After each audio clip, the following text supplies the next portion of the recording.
Number 1 digital network మనం టీవీలో ads ఇవ్వాలనుకుంటున్నారా? ఇంకెందుకు ఆలస్యం? డెవలప్మెంట్ మీది, ఆ బాధ్యత మాది. వెంటనే ఈ నెంబర్ కి కాల్ చేయండి. నమస్తే, వెల్కమ్ టు మనం టీవీ. నేను మీ ప్రియాంకారావు. ఈ రోజు మనతో పాటు మా సీనియర్ జర్నలిస్ట్ అండ్ మా పొలిటికల్ ఎడిటర్ కార్తిక్ గారు ఉన్నారు. వారితో మాట్లాడదాం. నమస్కారం సార్. నమస్కారం ప్రియాంక. కార్తిక్ గారు, ఈరోజు పవన్ కళ్యాణ్ గారు చేసిన వ్యాఖ్యలు ఏవైతే ఉన్నాయో అవి ఇప్పుడు దుమారం రేపుతున్నాయి. అంటే జగన్మోహన్ రెడ్డి గారిని అన్న మాటలు, జగన్మోహన్ రెడ్డి నువ్వు ఫస్ట్ భ్రమలోంచి బయటకు రా, ఇప్పుడు నువ్వు సీఎం కాదు అన్న మాటలు ఏవైతే ఉన్నాయో అసలు దీనికి సంబంధించి మీరు ఏమంటారు?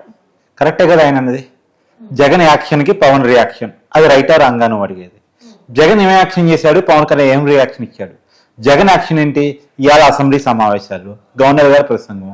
గవర్నర్ గారి ప్రసంగానికి రావాల్సి జగన్మోహన్ రెడ్డి గారు నల్ల కండువాలు వేసుకొని ప్లాకార్డు పట్టుకుని ఎమ్మెల్యేలతో కలిసి వస్తున్నాడు. తను పోలీసులు అడ్డుకున్నారు.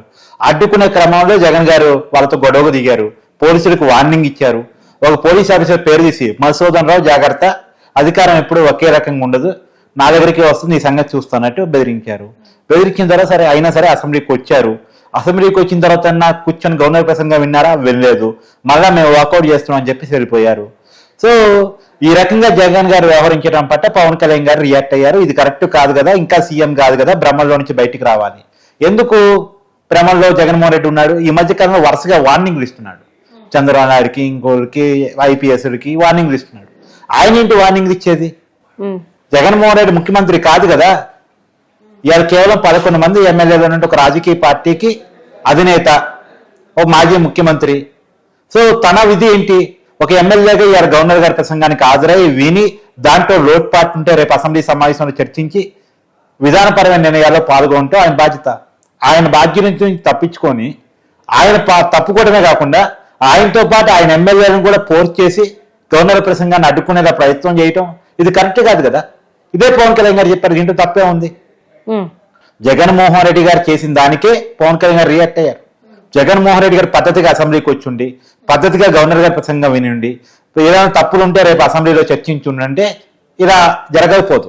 ఇంకొక మాట కూడా చెప్తా, మీరు మోహన్ రెడ్డి గారి ప్రమాణ స్వీకారం చూడండి. ఆ ప్రమాణ స్వీకారం, ఇది 2వ అసెంబ్లీ సమావేశాలు.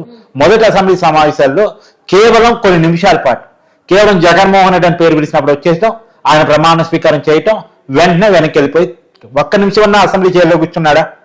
కేవలం తన ఎమ్మెల్యేలు ప్రమాణ స్వీకారం చేస్తున్నప్పుడన్నా ఉన్నాడా? అదన్నా ఉండాలి కదా కట్టసి. తర్వాత రోజు స్పీకర్ గారు ఎన్నిక రోజు అసలే రాలేదు సభకి. తర్వాత ఇప్పుడు అసెంబ్లీ సమావేశాలకి సరే ఇప్పుడైనా పద్ధతికి వస్తారంటే ఈ రోజు ఇలా చేశాడు, రేపటి నుంచి అసలే రాడట. ఆయన పోయి ఢిల్లీలో ధర్నా కొట్టుకుంటాడంట. ఏంటి ఢిల్లీలో ఆయన చేసిన ధర్నా? అసెంబ్లీ సమావేశాలు ఇక్కడ జరుగుతుంటే నువ్వు ఢిల్లీ పోయి ధర్నాలు ఎందుకు చేస్తున్నావు? నువ్వు అసెంబ్లీలో మాట్లాడు, అసెంబ్లీలో ఫైట్ చేయి. అసెంబ్లీలో మైక్ ఇవ్వనప్పుడు, అసెంబ్లీలో చర్చ జరిగినప్పుడు, అసెంబ్లీలో నీకు అవకాశం లేనప్పుడు కదా బయట ధర్నాలు చేయాల్సింది. వీధి పోరాటం ఉందా, అసెంబ్లీలో పోరాటం ఉందా అంటే అసెంబ్లీ జరుగుతున్నప్పుడు అసెంబ్లీ పోరాటమే ముందు. అసెంబ్లీ పోరాటం కాక అదనంగా వీధి పోరాటం ఉండాలి. కానీ అసెంబ్లీ జరుగుతుంటే వదిలేసి వీధి పోరాటం చేస్తుంటే మరి రేపు ఎమ్మెల్యే జీతం జగన్మోహన్ రెడ్డి తీసుకుంటారా తీసుకోడా? ఎమ్మెల్యే అవసరం జగన్మోహన్ రెడ్డి తీసుకుంటారా తీసుకోడా? ఎమ్మెల్యే సెక్యూరిటీని జగన్మోహన్ రెడ్డి తీసుకుంటారా తీసుకోవట్లేదా? ఎమ్మెల్యేకి వచ్చే జీతం నీకు కావాలి, ఎమ్మెల్యేకి వచ్చే ఫెసిలిటీస్ నాకు కావాలి. కానీ ఎమ్మెల్యేగా బాధ్యతగా నువ్వు ఉండవు. గవర్నర్ ప్రసంగానికి రావు, అసెంబ్లీకి రావు, సమావేశాల్లో పాల్గొవు, చర్చల్లో పాల్గొవు, అసెంబ్లీలో కూర్చోవు. ఏంటిది? ఈ రోజు మీరు ఢిల్లీ పోరాటం అన్నారు కాబట్టి ఇప్పుడు ఈ ప్రస్తావన తీసుకొస్తున్నా. అంటే చంద్రబాబు నాయుడు గారు జగన్మోహన్ రెడ్డికి భయపడుతున్నారు, భయపడే హత్య రాజకీయాలకి పాల్గొన్నారు. సో హత్య రాజకీయాలకు సంబంధించి నేను ఢిల్లీ వెళ్ళి పోరాడతాను అని జగన్మోహన్ రెడ్డి గారు చెప్తున్నారు. నిజంగానే హత్య రాజకీయాలు జరుగుతున్నాయా? అది కూడా చంద్రబాబు నాయుడు గారు జగన్ కి భయపడి ఇదంతా చేస్తున్నారా ఏంటి? అంటే మొన్నటి ఎన్నికల్లో 151 సీట్ల నుంచి 11 సీట్లకు ఓడిపోయిన సీఎం సీట్ ని, ప్రత్యక్ష హోదా కూడా రాకుండా ఓడిపోయినటువంటి జగన్మోహన్ రెడ్డిని చూసి 164 సీట్లతోటి కూటమిని అధికారం తీసుకొచ్చి ముఖ్యమంత్రి అయినటువంటి చంద్రబాబు గారు భయపడుతున్నారా? ఎక్కడైనా నమ్మటానికి అవకాశం ఉందా అండి? ఎవరైనా నమ్ముతారు ఈ రాష్ట్రంలో? మొన్ననే కదా 164 సీట్లతో కూటమిని గెలిపించారు, 11 సీట్లతో వైసీపీని ఓడించారు.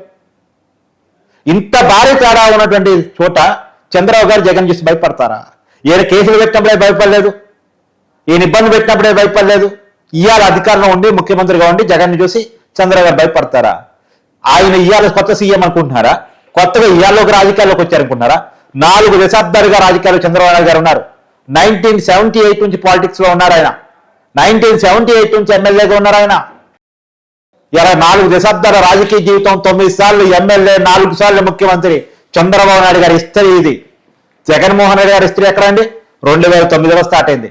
ఒక్కసారి ఎంపీ, కేవలం 3 సార్లు ఎమ్మెల్యే, కేవలం ఒక్కసారి ముఖ్యమంత్రి, కేవలం ఒక్కసారి ప్రతిపక్ష నాయకుడు. ఇప్పుడు ప్రతిపక్ష నాయకుడు కాదు, ముఖ్యమంత్రి కాదు, కేవలం విపక్ష నాయకుడు. ఇది జగన్మోహన్ రెడ్డి గారి స్టేచర్. జగన్మోహన్ రెడ్డి గారిని చూసి చంద్రబాబు నాయుడు గారు బెదిరిపోతున్నారంటే ప్రజలు నమ్ముతారు ఎక్కడన్నా? ఒకవేళ జగన్మోహన్ రెడ్డి గారు తనకు తాను హీరోగా భావించి ఉంటుంటే తన హీరోయిజాన్ని అసెంబ్లీలో చూపించమనండి, అసెంబ్లీకి రమ్మనండి, అసెంబ్లీలో వచ్చి పోరాటం చేయమనండి. జనం చూస్తారు జగన్మోహన్ రెడ్డి హీరోయిజాన్ని. ఇవాళ మళ్ళీ రేపు 2029 ఎలక్షన్ వస్తే అప్పుడు చూపిస్తారు జగన్ గారి హీరోయిజం నచ్చితే. కానీ అసెంబ్లీ జరుగుతుంటే అసెంబ్లీని వదిలేసి ఢిల్లీ పోయి ఢిల్లీ వీధుల్లో కొట్లాడతా అని చెప్తే ఇది ప్రజలు సహించరు, ఒప్పుకోరు. రెండోది, జగన్మోహన్ రెడ్డి గారు ఇందాక పవన్ కళ్యాణ్ మాట మీరు అన్నారు కదా, భ్రమంలో ఉన్నారు జగన్మోహన్ రెడ్డి అని.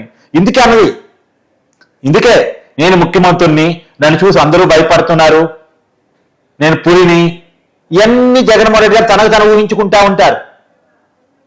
అంత సీన్ లేదు.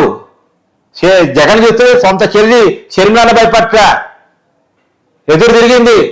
విజయమ్మని భయపడట్లా, నా కొడుకు కరెక్ట్ కాదు, నా బిడ్డ కోటని కావాలంటే అని చెప్పింది.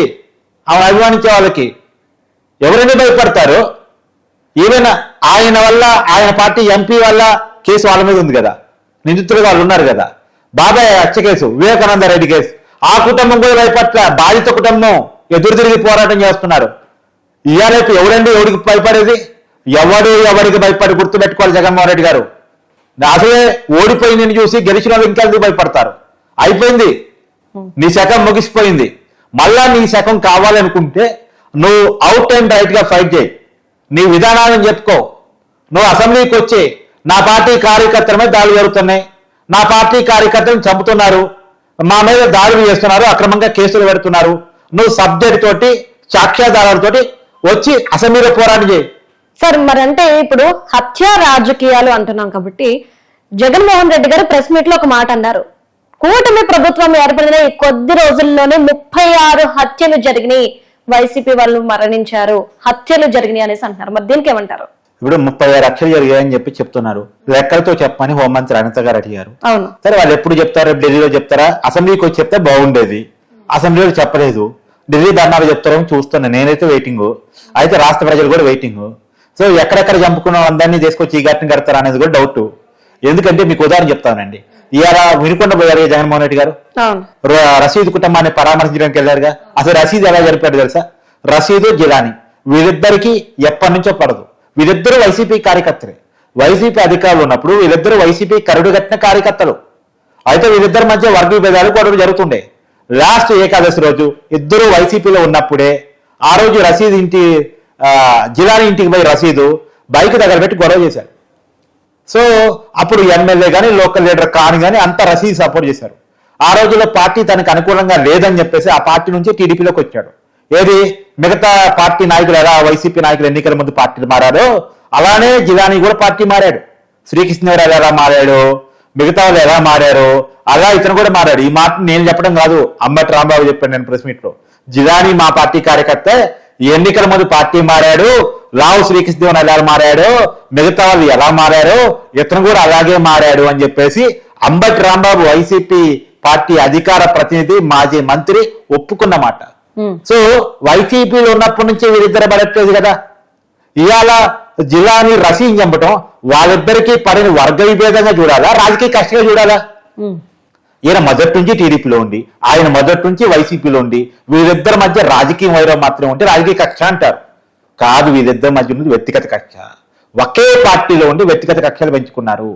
ఇలా ఇతను టీడీపీలో ఉండుండొచ్చు కాక, కానీ ఇది వ్యక్తిగత వైరం మాత్రమే. అయినప్పటికీ జిల్లాని అరెస్ట్ చేశారుగా, జిల్లాని అరెస్ట్ చేశారు. అరెస్ట్ చేయకుండా అయితే లేరుగా. ఏది అనంతబాబును రక్షించినట్టు రక్షించట్లేదుగా. అనంతబాబు తెలుసుగా మీకు, వైసీపీ పార్టీ ఎమ్మెల్సీ వాళ్ళ కారు డ్రైవర్ని చంపేసి డోర్ డెలివరీ చేస్తే అరెస్ట్ చేశారా, జైల్లో పెట్టారు. ఇప్పుడు ఎక్కడున్నాడు అనంతబాబు?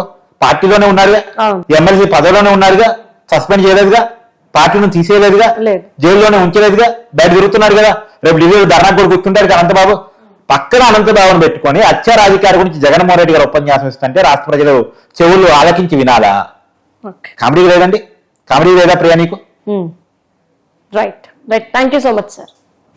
మీ బంగారం బ్యాంకులో ఇతర ప్రైవేటు సంస్థల్లో ఉన్న విడిపించి కొనబడను. కొమ్మూరి గోల్డ్, ఆంధ్ర మరియు తెలంగాణ.